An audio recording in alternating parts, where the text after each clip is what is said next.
Greetings, everybody. This is Serpentine451 here with another episode of Fate Index, the show where we look into the serpents that are summoned in any Holy Grail war in any story of the Fate franchise. Now, this episode, we're tackling an Archer class servant, and the Archer that I chose is from Fate Apocrypha, that being the Archer of Red, Atalante. Now, who is Atalante, for those who don't know? She is the sole female Greek hero that is not a damsel in distress. She is a cunning huntress whose legend takes her from the Argo to her humble beginnings as a babe, thrown away by her parents, a royal family in a nation in Greece, and was raised primarily by a mother bear and sanctioned by the goddess Artemis herself. Now, what makes Atalante so interesting is that she views her savior, the goddess Artemis, as pretty much her divine mother or someone she holds so dearly. And so she takes a vow of chastity because, as we know, Artemis is a goddess of virginity, as well is a virgin goddess, and a goddess of the hunt and the moon. So she becomes a great hunter when she's found by hunters in her legend. In particular, her wish in the Fate series is for all children to be loved and appreciated by their parents. This is interesting when we get into her characterization in Fate Apocrypha. But she can be summoned in two different classes. That's right, we have a twofer this time. She can be primarily summoned as an archer, but with the use of one noble phantasm, she becomes her alter form, which is a berserker class servant. But we'll mostly primarily focus on her as an archer. So, what makes her so interesting within the story? Well, first off, her master is pretty much conned into losing her by the machinations of Shiro Kotomine, aka Shiro Amakusa Shiro Tokisada, the Christian fighter, the Christian state of Japan, even though Christianity hasn't really taken hold in Japan, and he died in the Shimabara Rebellion. Well, with that, his whole wish is to change the world, and when the Red faction is pretty much ruled primarily by him except for Mordred, aka Saber of Red, and her master, Shishigo. Atalante has a very interesting crux to the story, mostly towards the end. She was wrapped up in the fight with Jack the Ripper, aka Assassin of Black, and was wounded by Jack the Ripper. And when Jack the Ripper, since she is a composition of multiple souls of aborted children in her time, which led to her becoming Jack the Ripper. It's very weird, I know, but fate can be weird. Atalante, being herself, she wants to protect all these children, to save these children, and with Joan of Arc saying, no, this is an evil entity that will continue to kill things. It must be exorcised. So in order to save the children, she exorcised them from this living dominion. And Atalante snapped so fast, she was driven to the point of insanity. She used one noble phantasm that gave her enough raw power to destroy even a ruler class servant. When she fought against Ruler in the battle that led up to the end of the series, well, to the end of Apocrypha, she used this noble phantasm, Agrias Metamorphosis, which we will get into later, as a way to basically tear her apart. But this didn't really work, and she was sent away and fought. Her final battle was with Achilles, Rider of Red. The two of them having an interesting relationship, given their lores kind of intersected. Peleus, Achilles' father, respected Atalante in their journeys in the Argo, or when they went to a festival game, the two of them, Peleus and Atalante, wrestled. And so, within the Nasuverse, within Apocrypha's world, section of the in the section of Fate, views her as an older sister archetype, actually calling her big sister-in-law, or in the dub version of Apocrypha, Missy, which is weird. But anyway, it's a sign of respect that Achilles is showing to Atalante, especially with his noble phantasm, his spears. Specifically, he chooses not to use it against women for what he did in his legend. But the one interesting thing I want to point out about Atalante as a character is the reason why she looks like a Neko girl. That's because it's connected to her lore. What's interesting is because in her lore, after her travels in killing the Caledonian boar, which I forgot to mention at first, she is the huntress that killed the Caledonian boar. She she challenged her suitors because once her father found her again and said, "I want to be in your life again," she is plagued by many suitors that want to marry her. Well, being a very famous hero in Greek mythology, yeah, you would get many suitors. It's no problem for any of them, really. Specifically, if you're a woman who's on par with being as famous as Atalante. So, she challenges her suitors to foot races, and if they lose, they get killed, which all of them have been killed at that point until we meet Hippomenes. And Hippomenes pretty much, instead of training himself to be a much better racer than Atalante, and, well, you're not going to beat someone who was primarily raised by bears. It's crazy if you think you would do that. But with Atalante's speed and dexterity and her overwhelming power, Hippomenes decided, you know what, I'm going to ask Aphrodite for help, and Aphrodite gifted him golden apples that he can use within the race. And so when the race commenced, he would throw these apples to basically throw her off her guard, and he ultimately won the race. And he forgot to thank Aphrodite for him being able to marry Atalante. So when they were about to when they went to a temple, I think it was a temple to Aphrodite, because there's a lot of things that are connected to this lore, because we have Meleager, who is someone that she was very interested in at first, well, being the king, the prince of Caledon, and was the sole reason why she went to Caledon in the first place to kill the Caledonian boar. When she ultimately helped him kill the boar, and I know I'm going on random tangents every now and then and not getting to the serpent proper, but this is important. With Meleager, he has a piece of wood that's connected to his life force, and if it were to be thrown in fire, he would die. And when he killed his uncles, his mother, in a blind rage, threw the piece of wood that's connected to his life force and killed him. Well, threw it into a fire and killed him. Now, saddened and with her winnings, which being the hide of the Caledonian boar, which is connected to Agrias metamorphosis, which we'll get to soon, she is very saddened by his death.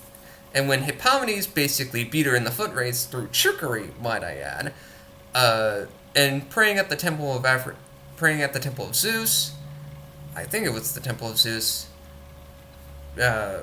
Write down in the comments if I was wrong about that little tidbit, because I don't want to spread misinformation. And I will gladly correct that in the future. But anyway, Hippomenes was hit. Aphrodite pretty much projected lust to the couple, and they banged right then and there in the temple, which pissed the god off and turned them into lions. Because there was a weird thing in Greek culture that lions couldn't breed with each other, only with tigers or leopards. Jokes on them, lions can breed with each other. So that's why Atalante has a cat-like appearance. That's because of her lore connected to Hippomenes. Now let's get into the stuff that you're interested in. Her noble phantasms, her stats, and everything else. So as an archer summoned in Apocrypha, she has a strength of D, an endurance of E, an agility of A mana at B, luck at C, and noble phantasm at C. Her class skills are independent action, magic resistance, both at A and D respectively.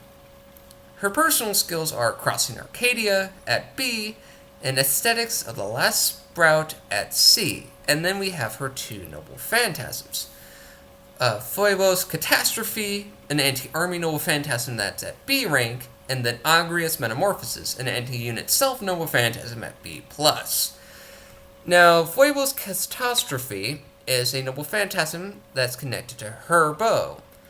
So, this is her call to activate her noble phantasm. With my bow and arrows, I respectfully ask the divine protection of the sun god Apollo and the moon goddess Artemis. I offer thee this calamity, Phoebos Catastrophe.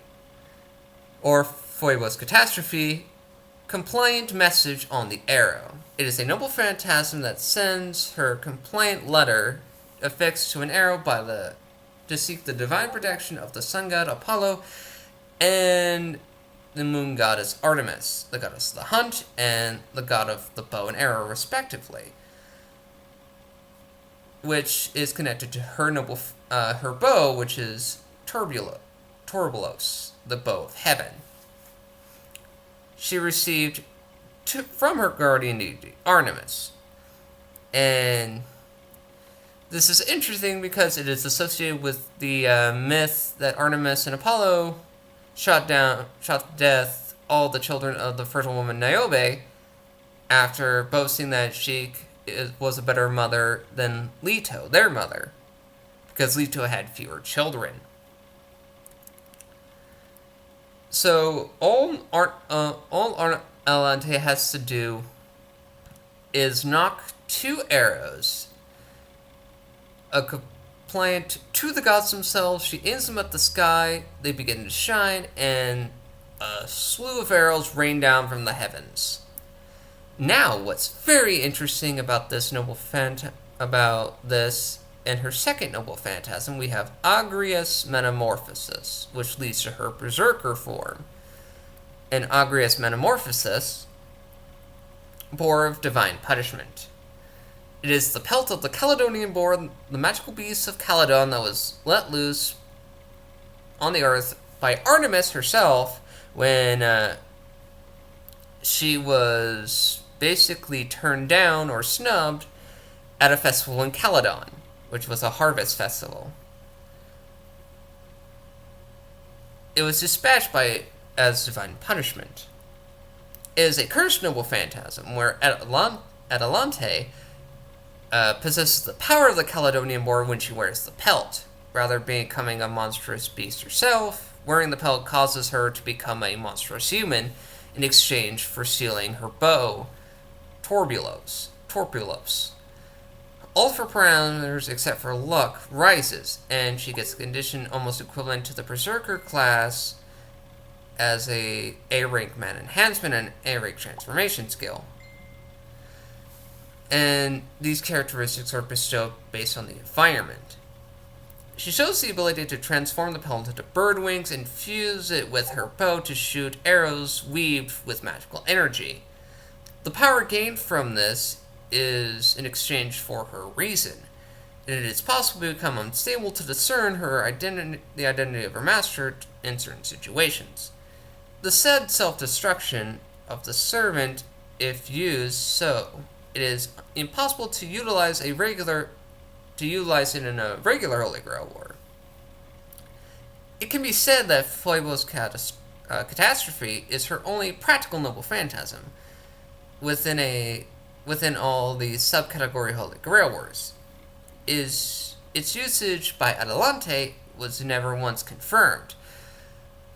She only utilizes it during the Great Holy Grail War after a number of circumstances drive her to use it.